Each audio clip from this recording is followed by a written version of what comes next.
It's 3 a.m. and you're wide awake, not because of caffeine or stress, but because something has cracked open in your mind. The comfortable fog of daily routine has lifted, and you're seeing things with a clarity that feels almost violent. The mortgage payments, the career ambitions, the dinner plans for tomorrow, all of it suddenly appears as elaborate theater, a carefully choreographed dance around a void we've all agreed not to mention. Maybe it happens differently for you.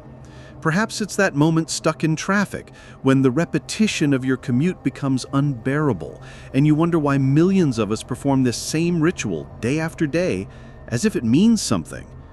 Or maybe it strikes after achieving something you've worked toward for years, only to find that the victory tastes like ash, and the emptiness that follows feels more honest than the striving that preceded it.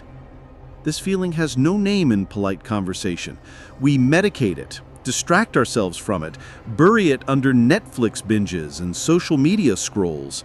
But it persists, this recognition that consciousness itself might be a cosmic mistake, that awareness is not a gift, but a burden we're condemned to carry. There was a man who refused to look away from this feeling, a Romanian philosopher who made this midnight clarity his permanent address. Emil Cioran spent his life mapping the geography of this internal wasteland, turning despair into an art form. He wrote, "I don't understand why we must do things in this world, why we must have friends and aspirations, hopes and dreams. Wouldn't it be better to retreat to a corner of the world and cry?" Most philosophers offer us systems, solutions, ways to climb out of the darkness. Cioran offers something far more radical and honest. He suggests that the darkness isn't a problem to be solved, but a reality to be inhabited with dignity. So here's the question that will haunt the next 30 minutes. What if that 3 a.m. feeling isn't a malfunction of your mind, but its most accurate reading of reality? What if despair isn't the opposite of wisdom, but its purest expression? Welcome to the philosophy of exquisite despair. In the Carpathian mountains of Romania lies a village so pristine it seems lifted from a fairy tale. Rășănari, with its wooden houses, rolling hills, and shepherds who still follow ancient rhythms, was where Emil Cioran spent his childhood. He would later describe it as a paradise, a place where life moved with the unhurried certainty of seasons changing and sheep bells echoing across valleys. But paradise, as Cioran discovered, can be its own form of torment. Even as a child in this idyllic setting, something was wrong. While other children slept the deep, untroubled sleep of the innocent, young Emil lay awake, night after night, staring into the darkness. This wasn't ordinary childhood insomnia. This was what he would later call his school of the abyss. Those sleepless hours became his first classroom, where he learned that consciousness, when stripped of its daily distractions, reveals truths too terrible for daylight. Imagine a 10-year-old boy surrounded by the beauty of the Romanian countryside, discovering that awareness itself feels like a wound that never heals. While his neighbors found meaning in tradition, religion, and the simple pleasures of rural life, Cioran experienced existence as an inexplicable burden. The very serenity of his birthplace became a cruel contrast to the chaos brewing in his mind. This insomnia would follow him for the rest of his life, but those early years established the pattern. Beauty and suffering intertwined so tightly they became indistinguishable. Rășănari gave him a perfect baseline of human happiness, which made his inability to access that happiness feel all the more like a personal apocalypse. By his 20s, Cioran had moved to Bucharest, then to Berlin, carrying with him this fundamental alienation from life's supposed pleasures. The year was 1933, and Europe was convulsing with political extremism. Here, in the heart of a continent losing its mind, Cioran made a choice that would haunt him forever. He flirted with fascism. But this wasn't simple political alignment. For Cioran, fascism represented something far more desperate, a violent absolute cure for what he saw as civilization's decadence and his own spiritual paralysis. If life felt meaningless, perhaps meaning could be imposed through sheer force of will. If existence felt absurd, maybe ideology could provide the brutal clarity he craved. It was the last time he would seek salvation in external systems. The experiment failed catastrophically, leaving him disgusted not just with fascism, but with his own capacity for self-deception. He had looked into the heart of political fanaticism and found it as hollow as everything else. This failure drove him to perhaps the most radical decision of his life: self-imposed exile. In 1937, Cioran moved to Paris with a small scholarship, intending to stay for a year. He would remain there until his death 58 years later. But this wasn't merely geographical displacement, it was intellectual and spiritual suicide. Cioran deliberately abandoned his native Romanian, the language of his dreams and deepest thoughts, and forced himself to write in French. He described this linguistic exile as donning a straitjacket, deliberately constraining his natural expressiveness to achieve a more austere, surgical precision. Think about the violence of this act. Imagine cutting yourself off from the language that shaped your earliest thoughts, the words your mother used to comfort you, the phrases that carry the weight of your homeland's sorrows and joys. Cioran performed this amputation on himself, becoming what he called a parasite on French culture, never fully belonging, always observing from the margins.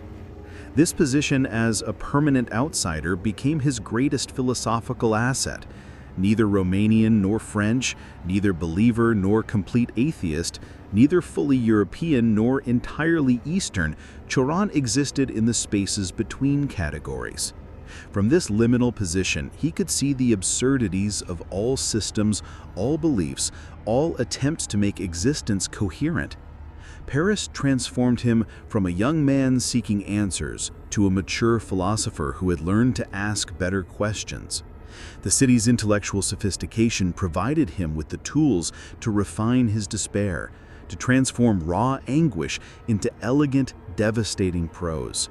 Here, surrounded by cafes full of existentialists and intellectuals debating the meaning of life, Cioran discovered his true calling. Not to solve the problem of existence, but to describe it with such precision that others might recognize their own predicament. The boy from the Romanian paradise had become the prophet of modern alienation, and his self-imposed exile had given him the perfect vantage point to diagnose the sickness of an entire civilization. If Cioran had founded a religion, it would have been the first honest one in human history. No promises of salvation, no comforting lies about purpose or divine plans, just the brutal acknowledgement of what he saw as the fundamental facts of existence. His philosophy reads like a gospel written by someone who has seen through every illusion and refuses to offer false comfort. At the heart of this dark gospel lies his most radical proposition: birth itself is the original catastrophe. Not the fall of grace described in religious texts, but the very moment we emerge from the perfect peace of non-existence into the chaos of consciousness. In his masterwork, The Trouble with Being Born, Cioran doesn't merely suggest that life is difficult, he argues that the transition from nothingness to something is the universe's cruelest joke. Consider the profound perversity of this situation. We spend 9 months in a state as close to paradise as biology allows, warm, fed, unconscious of time or mortality, only to be violently expelled into a world of needs, desires, and inevitable disappointment. Every breath we take after birth is a step further away from that original tranquility. We're born into a body that will betray us, a mind that will torment us with awareness of its own limitations, and a world that promises meaning it cannot deliver. This isn't depression talking, this is philosophy stripped of its comforting delusions. Cioran forces us to confront the mathematics of existence. Consciousness plus mortality equals suffering. The equation is simple. inescapable, and thoroughly unacceptable to most people's psychological survival mechanisms. But the catastrophe of birth is only the beginning of Cioran's indictment against existence. His second major insight cuts even deeper. Knowledge is not liberation, but damnation. The more clearly we see the world, the more unbearable it becomes.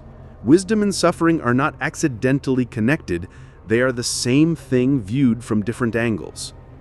This is why, according to Cioran, true happiness belongs exclusively to fools, fanatics, and the willfully ignorant. The peasant who believes his daily labor serves God's plan sleeps better than the intellectual who recognizes the arbitrary nature of all human constructions. The zealot, who knows with absolute certainty that his cause is righteous, experiences a peace unavailable to anyone who has glimpsed the relativity of all beliefs. Lucidity, that quality most philosophers celebrate as the highest human achievement, becomes, in Cioran's system, a form of spiritual torture. The clearer your vision, the more you see that needs to be unseen. Understanding the mechanics of history reveals it as an endless cycle of violence and delusion. Grasping the psychology of love exposes it as sophisticated biological manipulation. Recognizing the nature of language shows how it creates the very problems it pretends to solve. This leads to perhaps his most provocative insight. Hope is not a virtue, but a tyranny. While every self-help book, motivational speaker, and well-meaning friend insists that hope is essential for human flourishing, Cioran diagnoses it as the cruelest trick biology plays on consciousness. Hope is what keeps us chained to a rigged game, the carrot dangled before the donkey to keep it moving toward a destination that never arrives. Think about the mechanics of hope. It requires you to believe that the future will be fundamentally different from the present, that your current dissatisfaction is temporary, that meaning lies just beyond the next achievement, relationship, or revelation. But what if this is simply consciousness lying to itself to make continued existence bearable? What if hope is not faith in a better tomorrow, but a refusal to accept the reality of today? Cioran suggests that true freedom begins only when you abandon hope entirely, not in despair, but in clear-eyed acceptance of what existence actually offers. When you expect nothing, you cannot be disappointed. When you hope for nothing, you cannot be betrayed by circumstances. This isn't nihilism in the destructive sense, but what he calls lucid indifference, a state of serene detachment that comes from seeing through the game entirely. His aphorisms strike like surgical instruments, each one designed to cut away another layer of comforting illusion. We are all deep in a hell, each moment of which is a miracle. The fact that life has no meaning is a reason to live, moreover, the only one. I don't understand why we must do things in this world, why we must have friends and aspirations, hopes and dreams. These aren't the complaints of a depressed man. They're the observations of someone who has achieved a terrifying clarity about the human condition.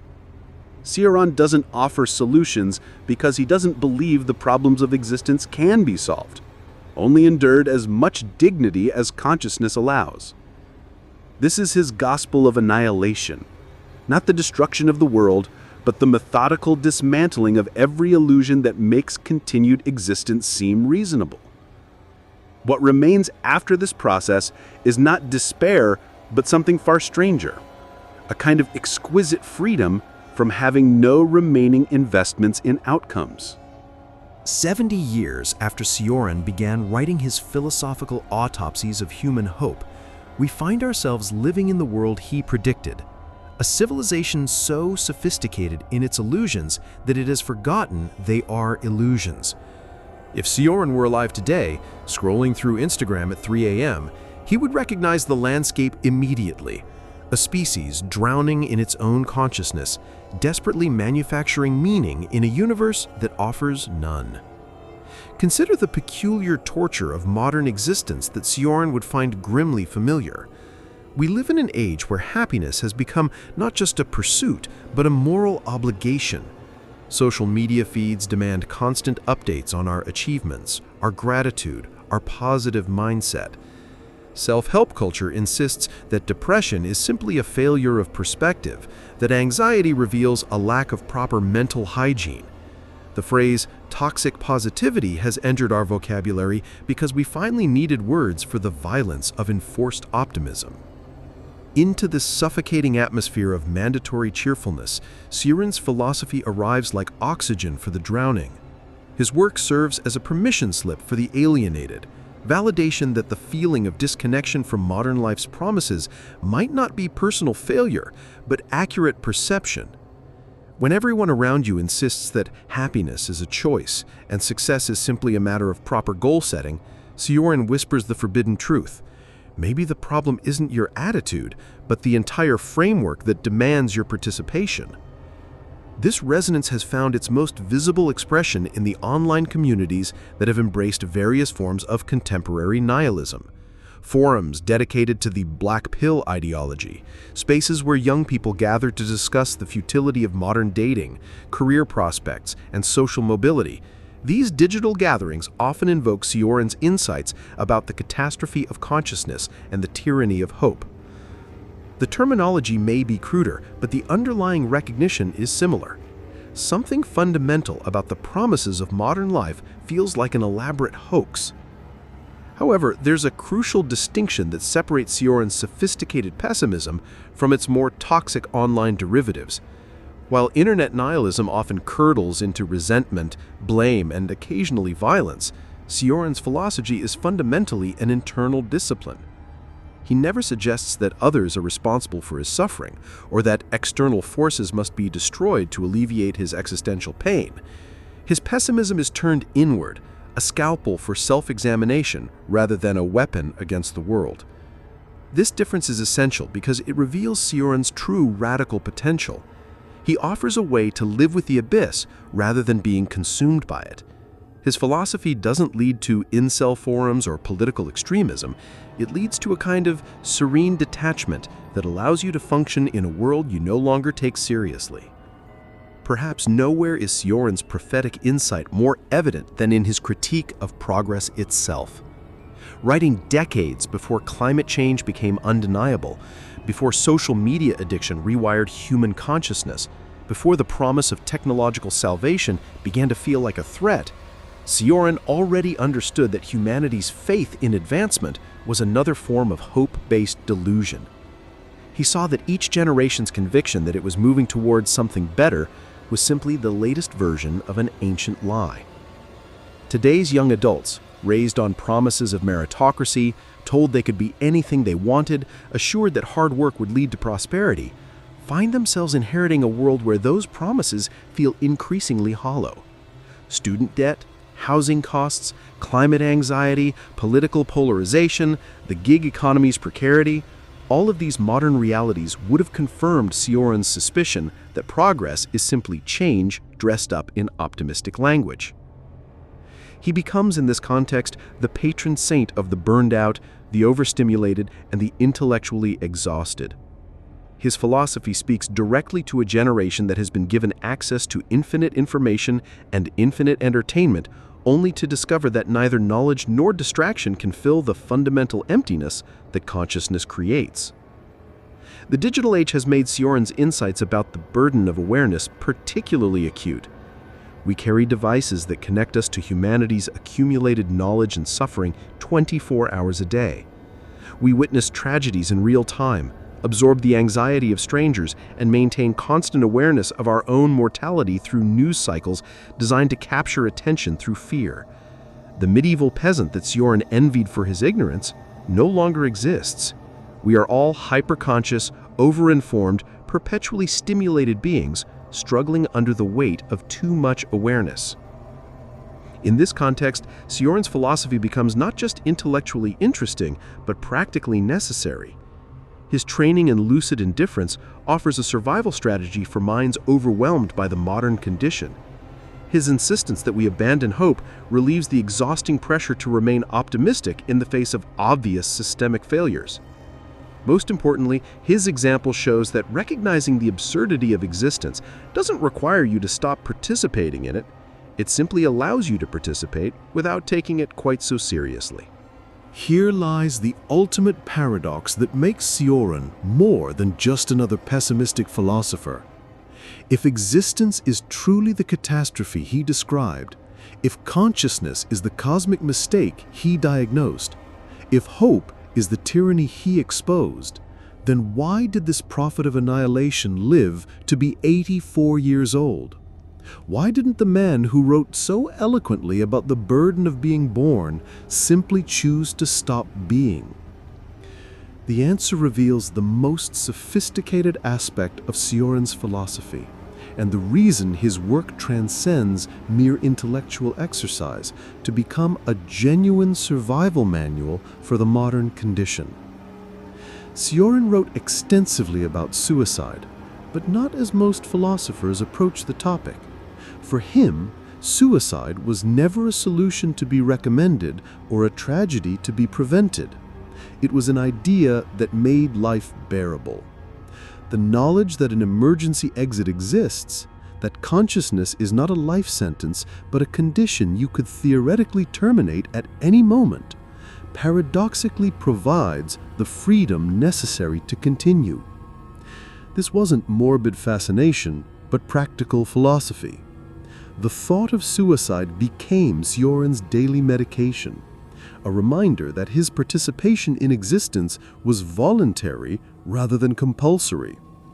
Every morning he chose to continue was a genuine choice, made without illusions about what he was choosing. This transformed mere survival into something approaching an art form. But there was more keeping him tethered to life than just the option to leave it. Cioran discovered that once you abandon all hope for meaning, purpose, or improvement, existence becomes a kind of cosmic theater that you can observe with detached fascination. He developed what he called an aesthetic relationship to his own suffering, appreciating despair the way others might appreciate a sunset or a piece of music. This aesthetic detachment allowed him to find a perverse form of entertainment in the very absurdity that tortured him. If life is fundamentally ridiculous, then the appropriate response isn't rage or depression, but a kind of superior amusement. He became a connoisseur of catastrophe, collecting moments of existential horror the way others collect wine or art. Consider the radical freedom this perspective offers. When you expect nothing from the world, disappointment becomes impossible.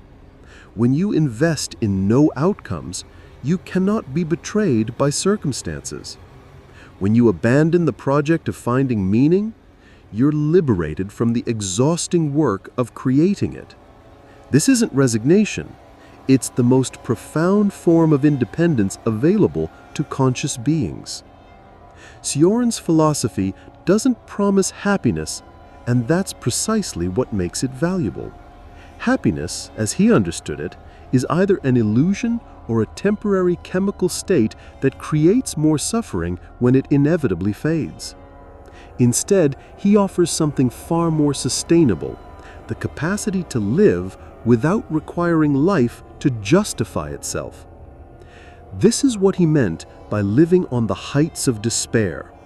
It's not about wallowing in misery, but about achieving a vantage point so elevated that the usual human concerns, success, failure, love, loss, meaning, meaninglessness, all appear equally small and equally irrelevant. From this height, you can participate in the human drama without being crushed by it. The freedom Cioran discovered is not the freedom to achieve your dreams, but the freedom from needing to achieve anything at all. It's not the freedom to find your purpose, but the freedom from the tyranny of pursuing happiness. It's not the freedom to be happy, but the freedom from the tyranny of pursuing happiness. In our current moment, when anxiety and depression rates soar despite unprecedented material prosperity, When young people report feeling hopeless about the future despite having access to opportunities previous generations couldn't imagine, Cioran's insights feel less like philosophical curiosities and more like emergency medicine for souls drowning in their own consciousness. His legacy isn't a set of beliefs to adopt, but a practice to develop, the cultivation of what he called exquisite despair. This is despair refined into an art form, suffering transformed into a kind of spiritual discipline, hopelessness elevated to a philosophical position that paradoxically makes hope necessary. The man who spent his life arguing against the value of existence managed to find a way to make that very argument worth living for. In his final years, when asked what kept him going, he offered perhaps his most honest and haunting response. "What do you do from morning to night?" "I endure myself." And perhaps that's enough.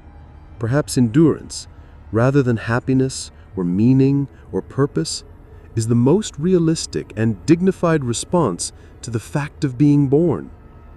Perhaps learning to endure yourself, not to love yourself, not to fulfill yourself, but simply to tolerate the ongoing fact of your own consciousness, is the closest thing to wisdom that existence offers.